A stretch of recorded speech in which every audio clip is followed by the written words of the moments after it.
اجزاء الجملہ، جملے کے اجزاء، parts of sentence. کلمۃ ثلاثة انواع، اسم وفعل وحرف. کلمے کی تین قسمیں ہیں. There are three types of word.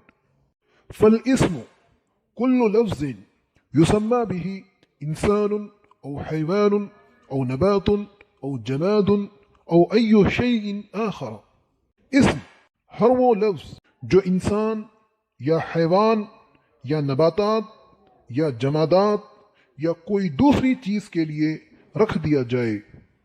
یہ noun is every word that is said for a person or an animal or a plant or an object or something etc.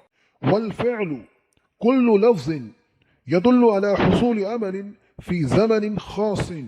فعل ہر وہ لفظ ہے جو کسی خاص زمانے میں کام کے حاصل ہونے پر دلالت کرتا ہے. Verb is every word that indicates the attainment of a work in a particular time. والحرف كل لفظ لا يظهر معناه كاملا إلا مع غيره. حرف ہر وہ لفظ ہے جس کا پورا معنی دوسرے لفظ کے ساتھ ملائے بغیر ظاہر نہیں ہوتا.